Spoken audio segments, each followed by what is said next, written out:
Hey everybody, today I want to talk about the Stockholm Syndrome, also known as trauma bonding, and why this is important if you have been in a narcissistically abusive relationship, or what to look out for when you suspect that someone that you know is in one of these relationships.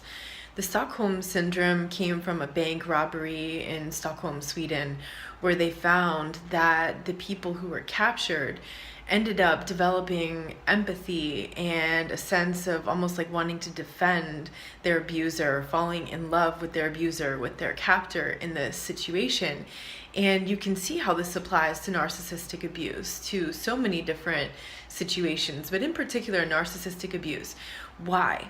Well, Stockholm Syndrome has 4 criteria. The first one being there's a perceived threat to your life, where the victim feels like the abuser or the captor could in fact kill them. And this might be a physical threat. They feel that they're actually going to die, they're going to kill their body. It might be a psychological threat. They might just fear that they're going to die. It might be a sense of like soul death, where they're destroying your soul, or a sense of identity theft, where they are destroying your entire sense of self. The second criteria of Stockholm Syndrome is an act of kindness. When the captor or abuser extends a small offer of kindness to the person being held hostage, to the victim in the relationship, that perceived kindness then tricks the brain, confuses the brain. The third criteria of Stockholm Syndrome is the isolation, where the captor or the abuser has isolated the victim or the hostage from the perceptions of other people. And this is a classic abuse maneuver where the abuser will always isolate the victim. They will triangulate people in your life away from you. They will make you jealous or paranoid or afraid of people in your life, people who actually care for you.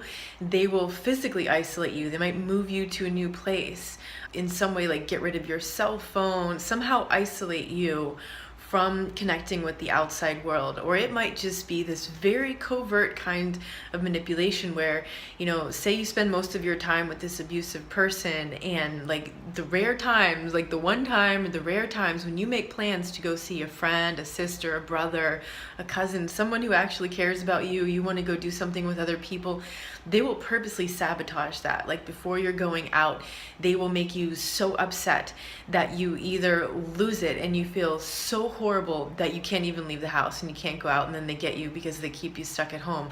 Or you do go out and then you feel so horrible while you're out that you can't have a good time, you can't really connect with the other person, and you're so fearful that you don't actually tell them what's going on. And these kinds of things will happen a lot. So there's that isolation aspect where they don't want you to hear other people's perspectives, because other people who are healthy, who are looking in on that, who actually care about you, they will call this out. They will recognize the signs of this. The fourth criteria for Stockholm Syndrome is the perceived inability to escape, where the victim, the hostage, feels like there's no escape, there's no way out. This is where the learned helplessness comes in. The victim feels like it's hopeless, like they can never get out. Maybe they got roped in financially to this person, the abuser didn't want them to get a job, or told them to quit their job, or sabotaged their reputation at work and they lost their job, or just maybe they're self-employed, they're an entrepreneur, they have their own business, and they just feel so crappy because of all this abuse that they can't put that energy into their business. The business is failing, they don't have the financial resources to get out. It could be a legal thing. Often when I hear from men, it's usually because they're in a relationship with a very toxic partner and they have children with this woman, and the whole system is set up against the man. The system is set up against the man admitting the words, "I'm being abused," at the hands of a woman. It's set up such that the man does not get help from domestic violence shelters. It's set up such that the man already has a huge battle ahead of him in the family courts, which tend to take the side of the woman. And they just don't realize that there's abuse taking place. So I hear this happening a lot, where people just feel this sense of helplessness, like they can't get out. They feel like they can't get out. And that's another part of feeling like you're trapped in this Stockholm Syndrome, in the trauma bond. The Stockholm Syndrome, the trauma bond, this is why people can't leave. This is why they keep going back, why they get sucked back like a rubber band effect. Like they get away and they're doing great, and you're talking to them, and it's amazing. They have no contact with the abuser, and then all of a sudden they hear from the abuser, and it's like that rubber band effect. They're right back in that relationship, and you're going, oh my God, all that progress, all that time that you got away, what happened? Stockholm syndrome is what happened. This is a primal defense mechanism to survive. Right? It's like this is the primal method that the human brain and the nervous system reacts in these kinds of situations to keep you alive.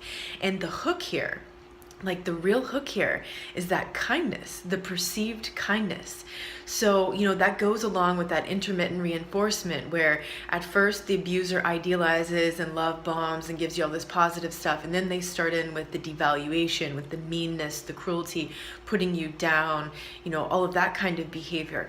But then they're very careful to keep dosing you with those little things of kindness. Like maybe you come home and they went out to your favorite restaurant and they brought you that food, or they brought you your favorite drink, or they offered you, a ride to the airport or something like that. They offer to help you in some way. And that's where it gets really tricky.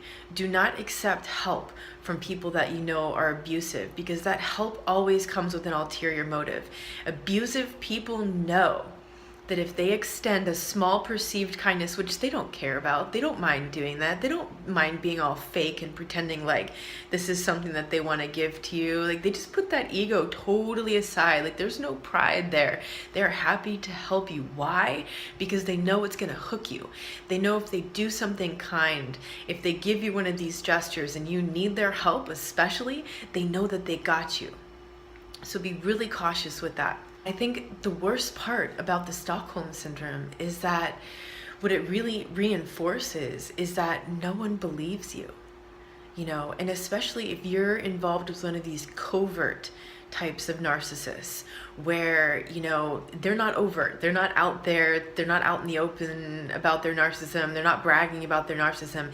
In the community, they're pretending to be like this very exemplary figure, and everyone admires them and looks up to them and thinks amazing things about them, and maybe they appear to even have some kind of like normal role in the community, or like some kind of leadership position at work.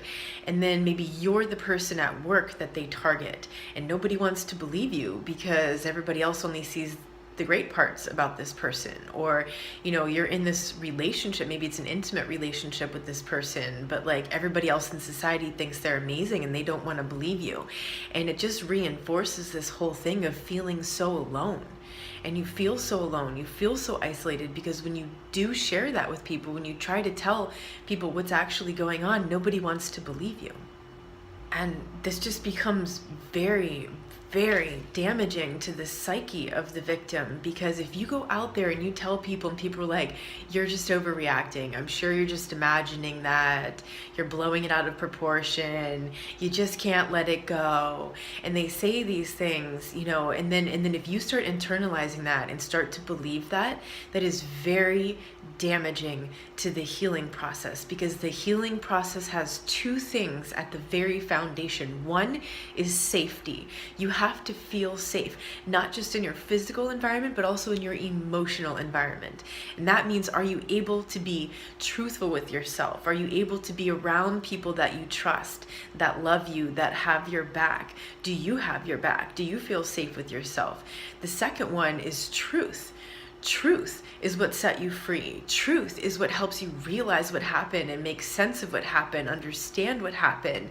And sharing that truth with other people is paramount to the healing journey. That's why you need to have a support network, people who get it, people who understand, people who validate you, not like the societal temptation and pattern, which is to blame the victim for what happened, and if you're hanging out with people who won't allow you to speak your truth, if you're hanging out with people who don't believe your truth, you're setting yourself back from healing. You need to get away from those people.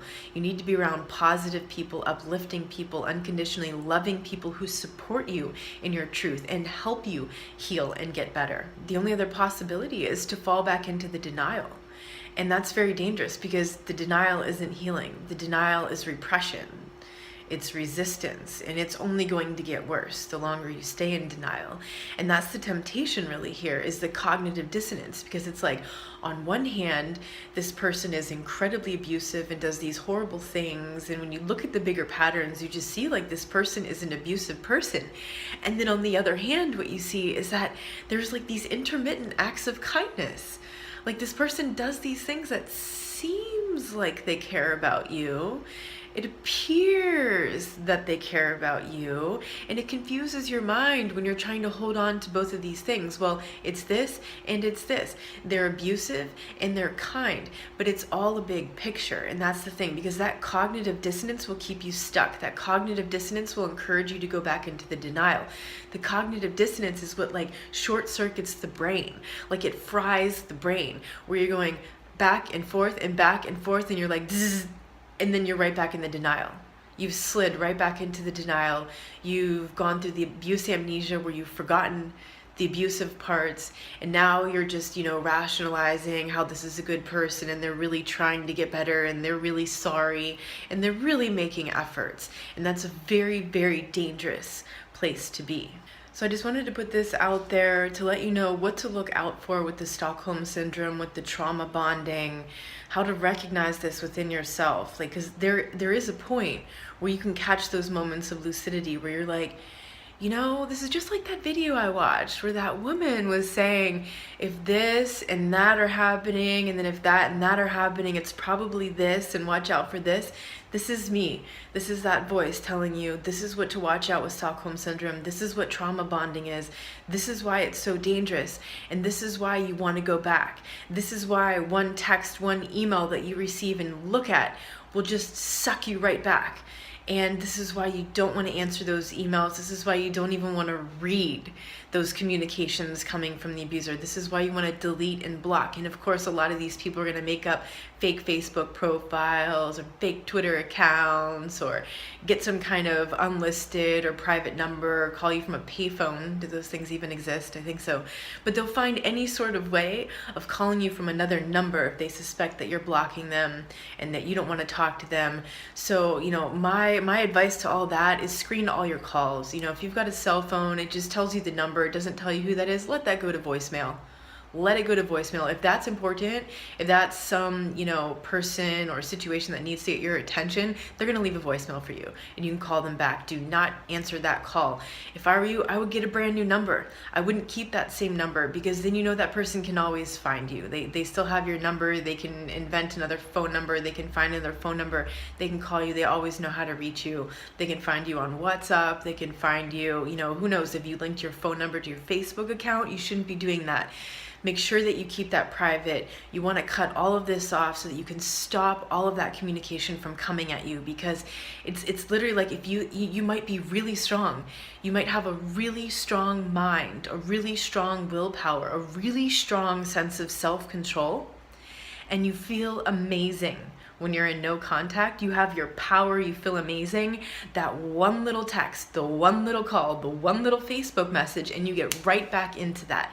So you want to prevent that from happening by taking these steps. Don't think that you can overpower that. You can, sometimes you can, especially when a long time has passed by, you've really worked through these patterns.